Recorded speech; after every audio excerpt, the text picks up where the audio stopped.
नमस्ते बहनों, आज हम बात करेंगे सुबह उठने के बारे में। तो सुबह उठने का जो रूटीन है वो हमें बहुत ही हार्ड रूटीन लगता है। हमें लगता है कि जैसे हम ये नहीं कर पाएंगे, क्योंकि ये कड़ाके की ठंड, रजाई की गर्मी और सुबह उठने की बात, ये तो बहुत ही बड़ा अन्याय हो जाएगा हमारे साथ। लेकिन ऐसा नहीं है। जब हम सुबह उठने लगते हैं और हमारी इन आदतों की वजह से हमारी जो दूसरी बदलाव हम ज़िंदगी में देखते हैं, उन्हें देखने के बाद हमें लगता है कि यह एक बहुत बड़ा बदलाव है सुबह उठना।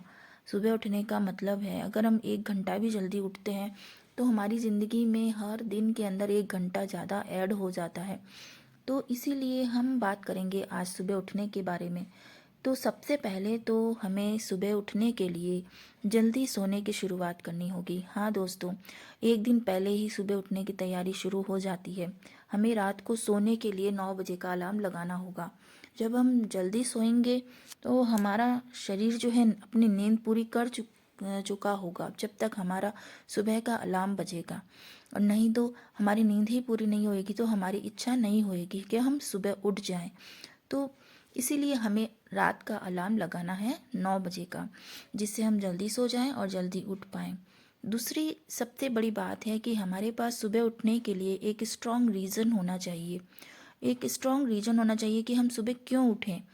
तो इसीलिए आपने कभी देखा होगा कि जो कार्तिक स्नान करने वाली महिलाएं हैं, वो कार्तिक मास में उनमें से अगर कोई सुबह नहीं भी उठती हैं तो भी वो अपने फ्रेंड सर्कल के साथ मंदिर जाने के लिए सुबह उठ जाती हैं और आराम से उठ जाती हैं, और सुबह उठ करके उन्हें बहुत अच्छा फील होता है।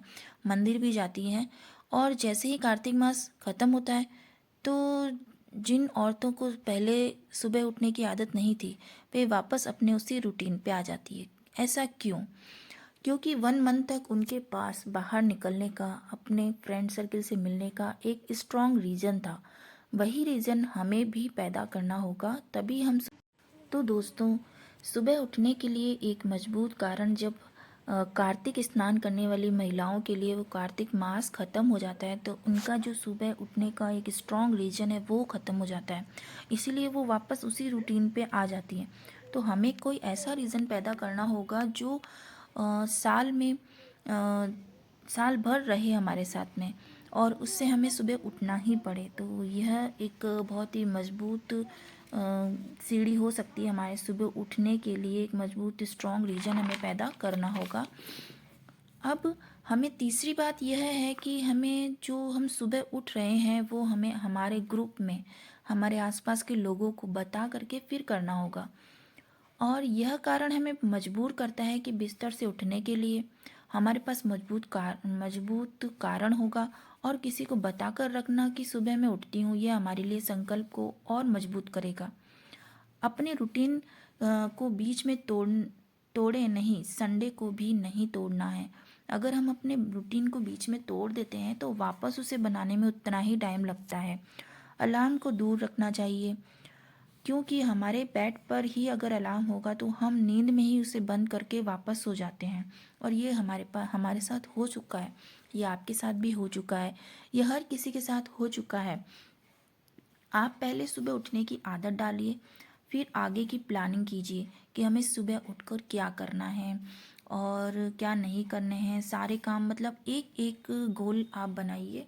ऐसा नहीं कि सुबह उठ कर के आपने 10 कामों की लिस्ट बना ली है कि मुझे रोज़ यही करने हैं, और आप उन्हें ना कर पाएँ तो आपका जो मोटिवेशन है वो एकदम नीचे चला जाएगा और आपको दूसरे दिन उठने का मन ही नहीं करेगा। तो सबसे पहले 1 हैबिट, सुबह उठना। और आप योगा कर सकते हैं कि सुबह उठ के मैं सबसे पहले योगा करूँगा, तो वो आपके शरीर के लिए भी अच्छा है। आप एक काम को डिसाइड कीजिए सुबह उठ के और वह कीजिए। उसके बाद धीरे धीरे जब आपको अपनी लाइफ में चेंजेस महसूस होंगे तो आपका मोटिवेशन बढ़ेगा, और आप एक एक करके दूसरा गोल बनाइए कि मुझे सुबह उठकर किताब पढ़नी है या फिर कुछ और काम करने हैं। तो इस तरीके से आप अपने रूटीन को अच्छा कर सकते हैं, सुबह उठ सकते हैं, और यह आपकी लाइफ को बहुत ही खूबसूरत बनाएगा। गुड हैबिट्स आपकी लाइफ को सुंदर बनाती हैं, बस इन्हें ग्रहण करना बहुत ही मुश्किल होता है। तो दोस्तों, thank you, bye bye. Please like share and subscribe.